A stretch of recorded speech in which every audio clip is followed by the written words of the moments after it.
محدثاتها وكل محدثة بدعة وكل بدعة ضلالة وكل ضلالة في النار. Di saat Nabi alaihissalam hijrah ke Madinah, dia diajarkan oleh Allah mengatur hubungan antara Allah. Jadi Nabi meletakkan dasar-dasar hubungan antara Allah dengan hamba, antara hamba dengan Allah. Bagaimana mentauhidkan Allah dalam akidah, bagaimana mentauhidkan Allah dalam beribadah. Jadi tidak meyakini tentang Allah kecuali dengan apa yang diajarkan oleh Rasulullah SAW. Dan tidak beribadah kepada Allah kecuali yang diajarkan oleh baginda Rasulullah SAW. Ini dasar pertama. Sehingga umat waktu itu tak ada rujukan kecuali Rasulullah SAW. Aman. Berbeda mereka dalam suatu masalah, datang ke Nabi, Nabi selesaikan. Selesainya bisa dengan dua. Satu, dua-duanya disetujui, berarti ikhtilafnya tanawu'. Hanya khilaf sifatnya variatif. Ini boleh, ini juga boleh. Seorang membaca iftitah, Allahumma ba'id baini wa baina khatayaya, boleh. Ada yang baca subhanakallahumma bihamdik wa tabarakasmuk wa ta'ala jadduk, boleh. Allahu akbar kabiran walhamdulillahi katsiran, boleh. Karena semuanya dibolehkan oleh Nabi sallallahu alaihi wasallam. Kalau dulu di awal-awal kita dulu, ya, kalau Allahumma ba'id Muhammadiyah tuh, ya, kalau Allahu akbar kabiran NU, kalau subhana rabbiyal azimi wa bihamdi NU, kalau subhana rabbiyal azimi saja tanpa wa bihamdi Muhammadiyah. Nah, kadang-kadang berlomba pula imam dengan makmum tuh. Ya, pas imamnya NU, disengaja dia pas ruku tuh Allahu akbar katanya, subhana rabbiyal azimi wa bihamdih katanya. Makmum Muhammadiyah di belakang dijawabnya subhana rabbiyal azimi tanpa wa bihamdih katanya. Batal salat jadi gara-gara berseteru. Padahal yang membaca wa bihamdih dengan tanpa wa bihamdih, tapi jangan kalimat tanpa jangan dimasukkan. Maksudnya subhana rabbiyal azim saja sah salat dua-duanya. Nah, sah salat dua-duanya. Ma'asyarul kiram. Jadi Nabi atur hubungan antara hamba dengan Allah. Tidak beribadah dan tidak berkeyakinan kecuali dengan apa yang Allah turunkan. Selesai masalah. Makanya segala masalah di saat itu, masalah ibadah, cepat selesai oleh Rasulullah sallallahu alaihi wasallam. Yang kedua, hubungan antara sesama kaum muslimin. Antara sesama kaum muslimin. Yang pertama kan masalah ibadah, itu sudah tuntas ya. Tidak ada perselisihan yang berkepanjangan, tidak ada. Sebab rujukannya Allah dan Rasul sallallahu alaihi wasallam. Maka ada ikhtilaf, balik ke situ. Diketahui ada yang ditolak salah satunya, ada yang diterima keduanya. Jadilah dia sunnah takririyah. Yang kedua, hubungan antara hamba dengan hamba sesama muslim. Maka Nabi jadikan seorang muslim dengan muslim yang lainnya bersaudara. Sampai-sampai di awal Islam seperti saudara kandung. Mereka mencintai saudara muslimnya seperti mencintai saudara kandung, bahkan lebih. Ya, sampai-sampai seperti kisah Sa'd bin Rabi' al-Ansari radhiyallahu taala anhu dipersaudarakan dengan Abdurrahman ibn Auf. Tonton tahu sendiri, seluruh muhajirin atau hampir seluruh kaum muhajirin hijrah tidak bisa bebas. Coba pindah aja tidak bebas. Saking dahsyatnya orang-orang kafir Quraisy itu. Untuk pindah tidak bisa bebas. Andainya mereka bilang, pindahlah kalian kemana-mana, ganggu aja di Mekah, kan lumayan kan?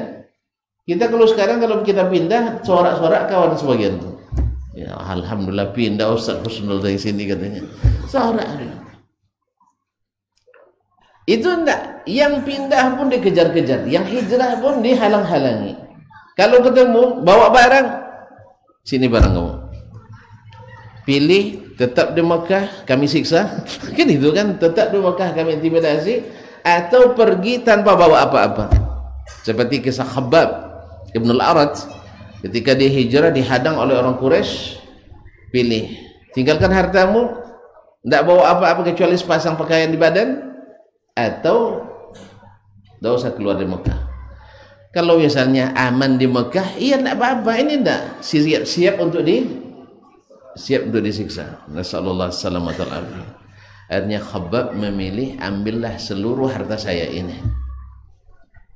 Nanti ambil seluruh harta, tapi saya ingin hijrah karena Muhammad sallallahu alaihi wasallam, Sayyiduna Muhammad sallallahu alaihi wasallam di mata Khabbab lebih mahal dari dunia dan seisinya.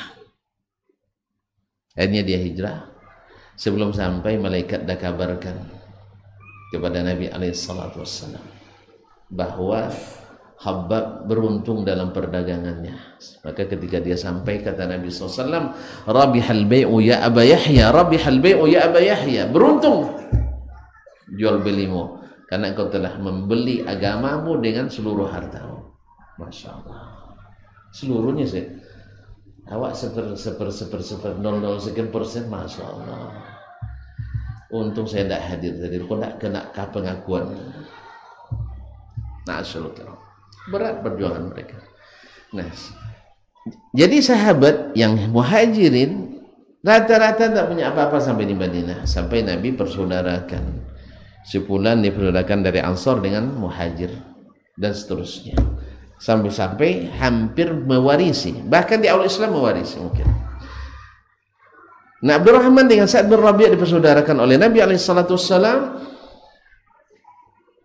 Sa'ad bin Rabi' ini punya istri 2. Ini untungnya kalau boleh istri lebih dari 1, ya bisa berbagi. Kalau 1 macam mana? Nah, dia punya 2 bidang kebun korma yang terkenal suburnya waktu itu.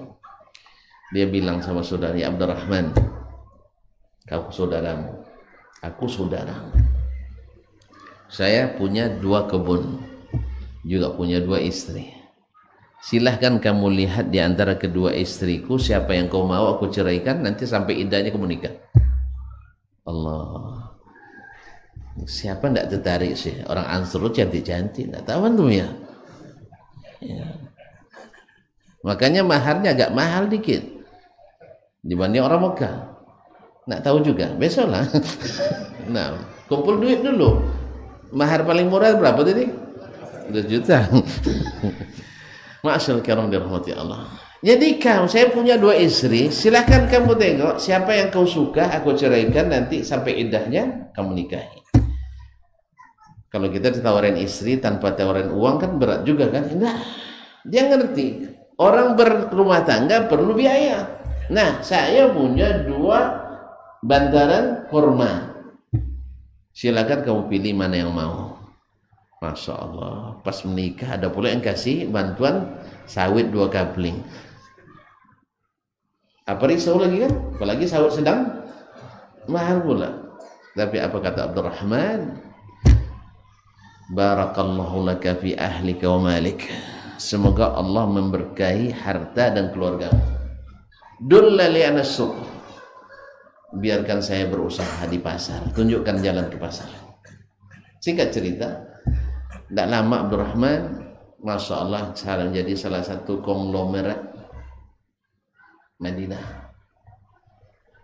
Disebutkan oleh ahli sejarah, infak Abdurrahman selama di Madinah itu tidak kurang dari 640 miliar kalau dikonversikan dengan rupiah sekarang.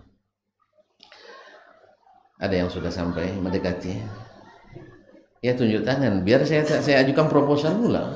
Nah, hanya segitu. Itu infak kontannya.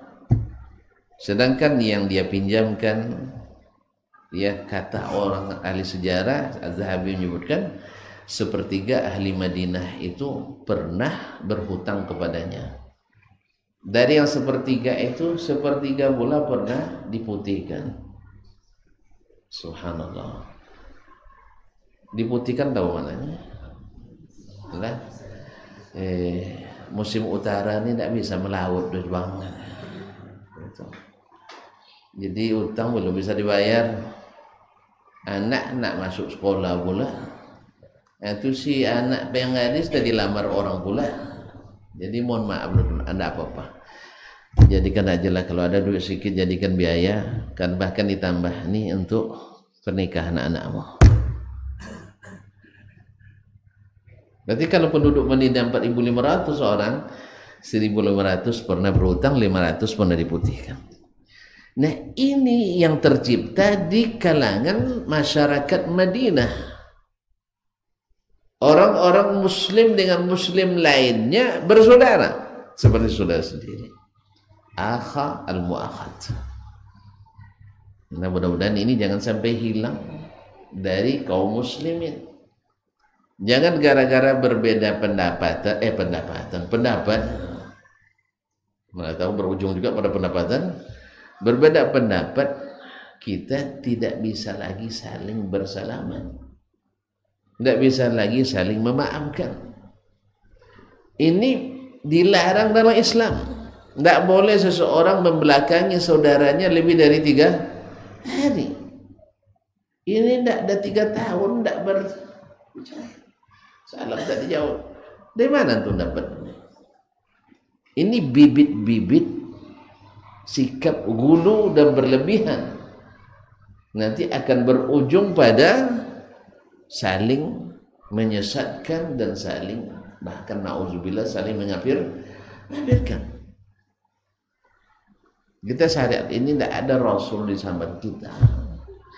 Tapi ada sunnahnya. Ada Al-Quran yang diwariskannya. Balik ke situ. Ma'asyarul kiram dirahmati Allah.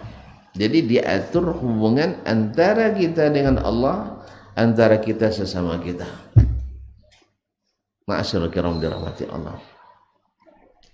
Bahkan dijadikan oleh Nabi SAW mencintai saudara itu mesti seperti mencintai diri sendiri. Ini cinta syar'i. Kalau cinta tabi'i, cinta kauni, tidak mungkinlah saya sama dengan cinta antum, tidak sama, ya kan? Tapi cinta syar'i. Artinya apa? Kalau berkaitan dengan syariat, kita akan dahulu sama dengan saudara kita. Sebagaimana kita menikmati indahnya menerapkan sunnah Nabi, kita juga harus bersemangat untuk menyampaikan itu pada saudara kita. Bukan justru membelakangi. Sang berdepan-depan aja bercerita, tidak juga paham orang apalagi? Hah? Dari belakang itu. Ma'asyarul kiram dirahmati Allah.